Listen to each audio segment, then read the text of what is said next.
ప్రభుత్వం తీసుకునే ప్రతి నిర్ణయం మన జేబుకి, మన జీవితానికి నేరుగా ప్రభావం చూపుతుంది.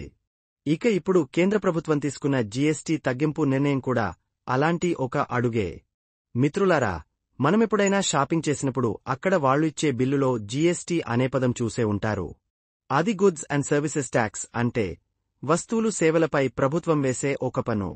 కేంద్ర ప్రభుత్వం ఇటీవల తీసుకున్న జీఎస్టీ రేటు తగ్గింపు నిర్ణయంతో టీవీ, ఏసీ మరియు డిష్ వాషర్ వంటి గృహ వినియోగ వస్తువులపై తగ్గింపు లభిస్తుంది. అంటే మీరు కొనే వస్తువు ధర ఇప్పుడు ముందు కన్నా తక్కువ అవుతుంది. ఇప్పటివరకు 28% ఉన్న జీఎస్టీ 18% నిర్ణయించింది. ఉదాహరణకి, ఒక ఎల్ఈడీ టీవీ జీఎస్టీ 28% బదులు 18% అయితే మీ జేబులో ₹1000 మిగులుతాయి. ఇది కేవలం ధర తగ్గడమే కాదు, మార్కెట్లో పోటీ పెరుగుతుంది, కొత్త ఆఫర్లు వస్తాయి, ఈఎంఐలు కూడా సులభమవుతాయి. కాబట్టి వస్తువు కొనేటప్పుడు బిల్లులో జీఎస్టీ శాతం చూసుకోవడం మర్చిపోవద్దు. ప్రతి కస్టమర్ జాగ్రత్తగా ఉంటేనే ఈ తగ్గింపు అసలు ప్రయోజనం మనందరికీ చేరుతుంది. కేంద్ర ప్రభుత్వం జీఎస్టీ తగ్గింపు నిర్ణయం నేరుగా తయారీదారులు, డీలర్లు, కస్టమర్లు మీద ప్రభావం చూపుతుంది. ఇప్పటివరకు టీవీలు, ఎయిర్ కండిషనర్, డిష్ వాషర్ లాంటి వస్తువులపై జీఎస్టీ ఎక్కువగా ఉండేది.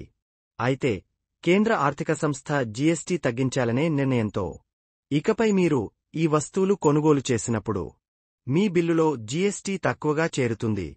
దీంతో మీ జేబులో కొంత మొత్తం సేవ్ అవుతుంది. అంటే అదే వస్తువుని నేడు కొంటే నిన్నటి రేటు మీద తక్కువ ధరకే దొరుకుతుంది. కానీ ఇక్కడ ఒక ముఖ్యమైన విషయం మీరు గుర్తుపెట్టుకోవాలి. ఇక మీరు కొత్తగా వస్తువు కొనాలని షోరూంకి వెళ్లినప్పుడు ఈ వస్తువుపై జీఎస్టీ తగ్గింపు వర్తించిందా, బిల్లులో జీఎస్టీ రేటు ఎంత చూపించారు అని గమనించండి. ఎందుకంటే అవగాహన ఉన్న కస్టమర్ను ఎవరూ మోసం చేయలేరు. మనం అవగాహనతో ఉంటే మనకే లాభం, మన సమాజానికి లాభం. కేంద్రం తగ్గించిన ఈ జీఎస్టీ పన్ను ప్రజలపై పన్నుభారం తక్కువ చేయటానికి, కొనుగోలు శక్తి పెంచడానికి ఒక ప్రయత్నం. అందుకే మిత్రులారా, వస్తువు కొనుగోలు చేసే ముందు అవగాహన పెంచుకోండి, బిల్లును పరిశీలించండి. మీ సేవింగ్ మీ చేతుల్లోనే ఉంది. సోనోవిజన్ లాంటి ప్రముఖ గృహోపకరణాల సంస్థ 22 సెప్టెంబర్ 2025 నుండి అమలు కాబోయే కొత్త జీఎస్టీ ప్రయోజనంతో పాటు తమ వద్ద కొనుగోలు చేసే కస్టమర్లకు దసరా, దీపావళి పండుగ ఆఫర్లుతో మరింత అదనపు ప్రయోజనం చేకూరుతుందని చెప్తోంది. అవగాహనతో ముందుకు వెళదాం, మన భవిష్యత్తు బలంగా నిర్మిద్దాం.